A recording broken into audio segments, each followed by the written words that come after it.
Voilà, donc le dernier sacrement, le sacrement des malades. Donc on a fait les sacrements de l'initiation, les sacrements au service de la communion, initiation, baptême, confirmation, Eucharistie, communion, mariage et ordre. Et là, nous sommes dans les sacrements dits de guérison, donc le sacrement du pardon qu'on a déjà fait, puis le sacrement des malades que je vous propose de vous présenter aujourd'hui. Alors j'ai mis en exergue, comme d'habitude, un petit passage de la prière des compagnons, féconde ma pauvre nature. Peut-être qu'il est bon de se rappeler que Jésus est venu pour les pauvres et les malades, donc pas uniquement les malades au sens de ceux qui ne sont pas nous, ou qui parfois, pour considérer que nous sommes malades, peut-être uniquement à la dernière extrémité. Non, il y a quelque chose en nous qui doit être guéri. Voilà, féconde ma pauvre nature. Et en même temps, dans ce passage des attitudes des compagnons de Saint Jean-Baptiste, il est écrit « Nous renouvelons sans cesse notre regard sur le monde, afin d'être comme Saint Jean-Baptiste, accueillant envers tous, et notamment aux plus petits et aux plus fragiles de notre société. » Il y a peut-être en fait là un enjeu, une attitude intérieure à cultiver, de ne pas se croire surpuissant et de ne pas porter un intérêt uniquement aux surpuissants. Quand je dis surpuissants, c'est ceux qui sont beaux, intelligents, musclés, et qui attirent l'œil. Il y a peut-être à se dire, tiens, ce sacrement des malades qui fait partie de l'attention que Jésus a eue pour l'Église, s'il a eu cette attention-là, c'est peut-être nous-mêmes que nous avons à avoir cette attention. Mais ça, j'en reparlerai dans 2 minutes. Alors, quel est-il ce sacrement des malades? D'abord, il s'enracine dans la lettre de Saint Jacques, c'est le passage qui est après sur l'affiche. Je le cite. « Quelqu'un parmi vous est-il malade? Qu'il appelle les presbytres de l'Église, qu'il prie sur lui, après l'avoir oint d'huile au nom du Seigneur. La prière de la foi sauvera le patient et le Seigneur le relèvera.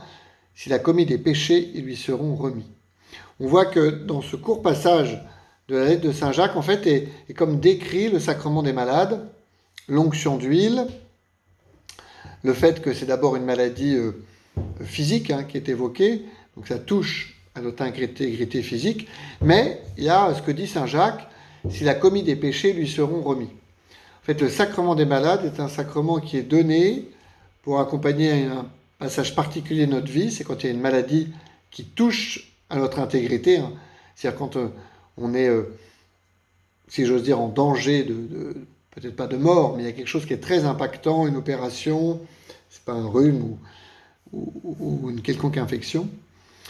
Donc il y a cet aspect physique qu'il faut tenir, et puis cet aspect, j'allais dire spirituel, du pardon des péchés, qui est aussi à tenir. Lorsqu'on reçoit le sacrement des malades, on reçoit le pardon des péchés qui touche à notre être spirituel. Donc ça dit l'intégralité de ce sacrement, corps et esprit, on pourrait dire, âme, on pourrait dire. Et alors, qu'est-ce que nous dit le catéchisme sur cette attitude que justement le Christ avait envers les malades? La compassion du Christ envers les malades et ses nombreuses guérisons d'infirmes de toutes sortes sont un signe éclatant de ce que Dieu a visité son peuple et que le royaume de Dieu est tout proche. La compassion de Jésus envers tous ceux qui souffrent va si loin qu'il s'identifie avec eux. J'ai été malade et vous m'avez visité. On retrouve quelque part ce que j'ai pu dire au début, c'est-à-dire que Jésus est venu pour les malades, donc il y a une attention particulière pour eux, mais il a été jusqu'à s'identifier à ces malades. J'ai été malade et vous m'avez visité. En Matthieu 25, c'est le jugement dernier. Ce que vous avez fait à l'un de ces petits, c'est à moi que vous l'avez fait. Et donc cette attitude de Jésus, quelque part, nous avons aussi à peut-être l'épouser, d'une attention aux malades, et en même temps, pas de nous identifier aux malades comme Jésus, mais de pouvoir nous-mêmes nous dire qu'il y a quelque chose en nous qui a été guéri. Alors le sacrement, comment il se passe? Eh bien, il y a cette parole là que je vous ai mis du rituel. Par cette onction sainte, que le Seigneur en sa grande bonté vous réconforte par la grâce de l'Esprit Saint. Et ça, c'est une onction qui se fait sur le front. Puis il y a une deuxième onction. Ainsi, vous ayant libéré de tout péché, qu'il vous sauve et vous relève. Amen. C'est-à-dire qu'il y a 2 onctions. Il y a une onction sur le front et une onction dans la paume, que réalise l'onction des malades. Peut-être pour signifier ces 2 aspects, la guérison, on va dire, physique, et puis la guérison spirituelle. Et ce qui est marquant, c'est que dans les deux cas, et c'est peut-être ça que je vous invite à mettre en œuvre, tout cela est marqué par la compassion. C'est-à-dire que Jésus ne fait pas ça froidement, il ne fait pas ça, tiens, il faut guérir les malades, allons-y. Un peu comme une infirmière qui ferait ça de façon très technique et qui n'aurait pas de relation vraiment de compassion avec la personne. Ici, tout ce qui fonde le sacrement des malades, c'est l'attitude de Jésus envers les malades. Et donc peut-être que l'attitude sacramentelle que je vous invite à avoir, c'est la compassion pour vous-même et pour les autres. Pour nous-mêmes, en acceptant qu'on soit un peu malade, et pour les autres, en portant un regard sur ceux que parfois on oublie. Alors pour cela, je vous invite à accueillir un passage de l'Écriture qui est donc sur vos feuilles, en Matthieu chapitre 9, versets 1 à 7, où on voit Jésus qui va justement rencontrer une personne malade. Et je vous invite à être attentif au regard de Jésus, à ce qu'il va dire, peut-être pour avoir nous-mêmes cette grâce de la compassion. La compassion, en d'autres termes, c'est être capable de souffrir avec compassion, c'est-à-dire d'être capable d'une proximité qui soit telle que je puisse me rendre présent à l'autre, même si la souffrance de l'autre est unique. Quand on dit à quelqu'un qui souffre, mais je te comprends, c'est faux. En fait, tant qu'on n'est pas lui, on ne peut pas comprendre. Alors je vous invite à entendre ce passage de l'Écriture. Peut-être, c'est un passage que vous connaissez. C'est un homme qui est malade sur une civière et puis qui est mis au pied de Jésus. Et d'entendre un peu, de regarder, de voir comment Jésus va œuvrer. Jésus monta en barque, refit la traversée et alla dans sa ville de Capharnaüm. Et voici qu'on lui présenta un paralysé couché sur une civière. Voyant leur foi, Jésus dit au paralysé, « Confiance, mon enfant, tes péchés sont pardonnés. » Et voici que certains parmi les scribes se disaient, « Celui-là blasphème. » Mais Jésus, connaissant leurs pensées, demanda, « Pourquoi avez-vous des pensées mauvaises ? En effet, qu'est-ce qui est le plus facile ? Dire tes péchés sont pardonnés, ou bien dire lève-toi et marche. Eh bien, pour que vous sachiez que le Fils de l'homme a le pouvoir sur la terre de pardonner les péchés, Jésus s'adressa alors au paralysé, lève-toi, prends ta civière et rentre dans ta maison. Il se leva et rentra dans sa maison. Alors comme à chaque fois, je vous invite à vous laisser saisir. Il y a peut-être un mot qui vous a particulièrement frappé ou une image. Que vous l'ayez un petit peu en tête et pourquoi pas même ce soir en vous endormant de vous dire tiens, pourquoi Seigneur tu m'as fait signe là. Et puis pour prier, je vous rappelle que l'idée de cet exercice c'est de prier à partir d'un passage d'évangile un peu introduit, c'est ce que je fais, pour pouvoir développer une attitude concrète comme je vais vous la proposer. Alors je relève 3 choses que j'ai mis en gras. D'abord, confiance mon enfant. Jésus invite à la confiance et à une confiance tout empreinte d'affection et d'attention. Mon enfant. C'est-à-dire que l'attitude de Jésus est une attitude, j'allais presque dire familière, une affection, mon enfant, et confiance. Et cette confiance, donc, elle est le signe d'une proximité. Qu'il y ait quelque chose, quelque part, que Jésus permette que cette personne malade puisse avoir confiance en lui. Et de pas tout de suite le guérir, dire je sais ce qu'il faut faire pour toi, etc. Et donc, comme je l'écris, notre compassion n'est pas confusion. Elle est l'occasion d'une proximité toute humaine dans la foi et l'espérance en Dieu. Confusion, c'est-à-dire une espèce de bouffée affective dans laquelle on pourrait rentrer.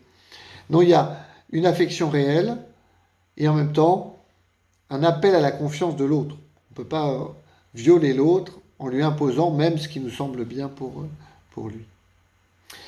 Ensuite, la deuxième chose, tes péchés sont pardonnés.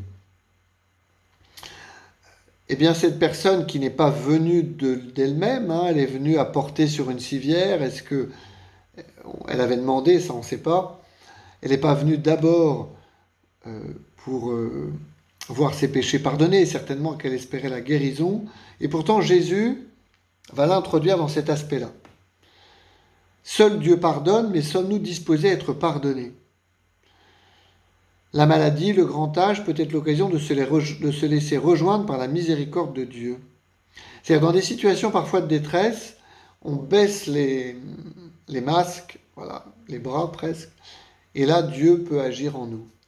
Et donc la maladie est parfois un moment soit de révolte, soit au contraire où on fait appel à Dieu et où on peut reconnaître ce besoin du pardon. Et là il y a une question, est-ce que nous sommes compatissants avec nous-mêmes et disposés à être pardonnés? Parce que parfois on se bloque, on se dit non, c'est pas pour moi. Donc il y a cette question, est-ce que tes péchés sont pardonnés? Eh bien nous l'accueillons de Dieu.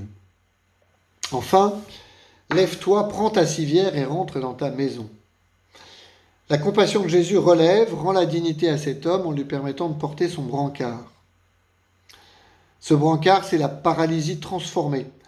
Cette paralysie qu'il avait, elle n'est pas effacée, elle est transformée. C'est pour ça qu'il repart avec sa civière. Toujours étonnant, il n'en a plus besoin, il aurait pu la laisser là. Eh bien peut-être qu'il y a pour nous un appel à reconnaître que nos maladies, de l'âme ou du corps, vous l'avez compris, sont appelées à être transfigurées par Jésus, qui nous apporte le réconfort et le pardon des péchés pour porter nos infirmités. Il y a quelque chose de ne pas se résigner à la maladie, de ne pas non plus la voir comme un mal nécessaire. C'est comme ça, c'est la vie. Quelque chose que Dieu peut transformer, d'une certaine façon nous aider à l'assumer. Ainsi, c'est peut-être des attitudes qu'on pourrait vivre à partir de cet évangile. Alors comment vivre ça? L'opération, je vous propose pour le mois qui vient, je nomme en moi une paralysie, un handicap physique, psychologique, un péché, quelque chose qui me bloque. Et je consens à laisser le Seigneur le regarder et à me laisser relever dans le sacrement du pardon afin de porter cette paralysie réconfortée par Dieu. En fait, ce que je vous propose quelque part, c'est de pouvoir recevoir ce sacrement du pardon si la paralysie est de l'ordre du péché. Si ce n'est pas de l'ordre du péché, peut-être de laisser Dieu donner un sens quelque part. On peut avoir des difficultés de tout ordre, des angoisses, on peut avoir même des difficultés physiques, je veux dire bénignes, mais qui nous ennuient ou qui nous embêtent. Et puis j'évoquais, le cas échéant, je m'interroge sur l'opportunité de recevoir le sacrement des malades pour moi ou un proche. C'est-à-dire de se dire, pour moi, c'est plutôt en bonne santé, mais peut-être pas tous, est-ce qu'il y aurait quelque chose de consentir à recevoir le sacrement des malades? Parfois, je vois c'est des personnes un peu âgées, mais pas trop. En fait, elles ne sont pas disposées à ça parce que je dis, mais non, moi je ne suis pas encore si malade, je ne suis pas encore si vieux. Et donc, on peut refuser. Eh bien, que quelque part, si c'est notre cas, on peut se laisser aimer par Dieu, par le sacrement. Ou alors, pourquoi pas, si on connaît quelqu'un qui est comme ça, ne pas hésiter à le proposer. Voilà, un proche qui aurait besoin. Mais le point d'attention, c'est repérer une paralysie, la présenter au Seigneur, et si c'est de l'ordre du péché, de fait, se présenter au sacrement du pardon. Et puis le soir, quelque part réentendre ces paroles de Jésus, tes péchés sont pardonnés, lève-toi et marche, se les redire, pour peut-être rentrer dans cette attitude de compassion de Jésus pour nous-mêmes. Voilà ce que je voulais vous proposer ce mois-ci sur le sacrement des malades.